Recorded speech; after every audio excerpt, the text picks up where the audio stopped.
In this tutorial, I will demonstrate basic modeling tools used in Blender.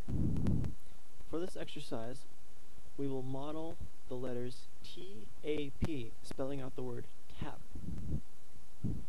So as you see, this is the main window, and we'll hit 1 to go into front view. Space to add mesh, plane.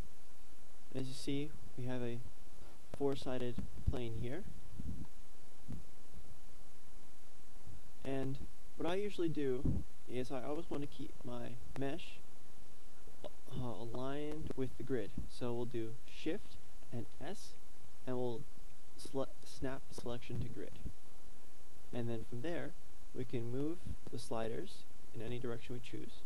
And by pressing and holding Control, we can snap the center point, the rotating point of our object to the points along the grid, as you see here. So with that done, and the plane aligned with our grid, we'll go into Tab to go into Edit mode, or you can alternately go to Object mode and Edit mode by clicking on this panel here. But if you hit Tab, it will be much faster. And we will hit E to extrude. And when you extrude, you're basically copying the vertices that are selected, that you have selected, and copying them, but at the same time keeping them connected with the other vertices. So we'll scale it up a bit more to make the base of the T, all the while pressing and holding Control. And then from there we'll extrude again. But let's say that this wasn't here. You could alternately loop cut this rectangular box by hitting K and selecting loop cut from menu. There, you can select anywhere around the box, and it will create a new set of vertices wherever you choose. So as you can see, there's another line there. So we'll drag it up, and also it will come in handy to have different modes of selection.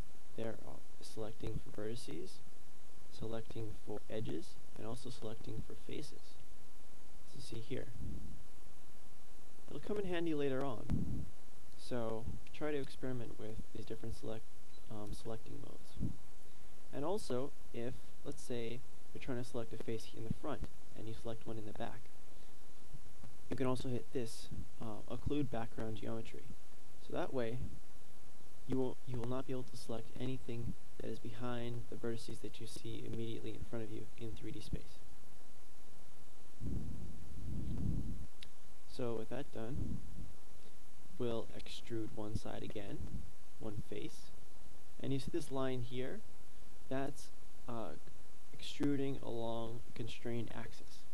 Now we can hit middle mouse button to move it wherever we like, but then we can also go back and hit middle mouse button again to extrude along the x-axis. Okay, and we have the other face, and we have our T. Now it looks a little odd, so to select, we'll go back into vertices mode, and to select all these vertices up here, it would take a long time to select them one by one. But if we want to select them all together, we'll hit B for box select.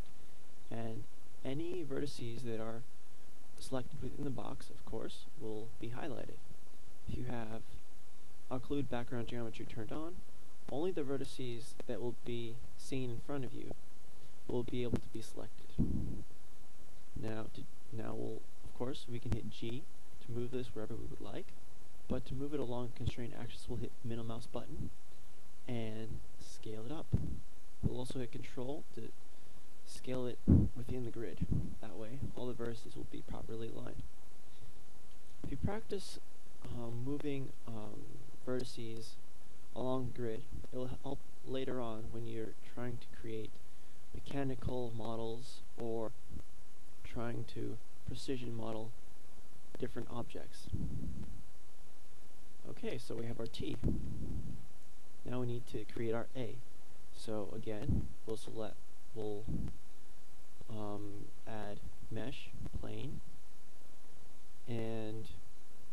but before that, let's say you want to have an object added cleanly onto the grid. We'll hit Shift S again, and cursor, we can snap cursor to grid. That way, our selection point where the added object will show up will be aligned to the grid. We'll hit Add Mesh Plane again, go into tab mode, hit tab to go into edit mode, E to extrude region, but this time we'll extrude it up and we'll pull it to the side. So that looks good. And from there, we'll extrude it up, drag it over, and box select to drag this to the side. So we want one face being connected to the other. Now, we have one side of our A, but we want to get the other side. So to do that, we'll hit A to select all, or alternately, you could press L. If you press L on any selected mesh that's separated, that does not have any vertices connected, you'll automatically be able to select it. So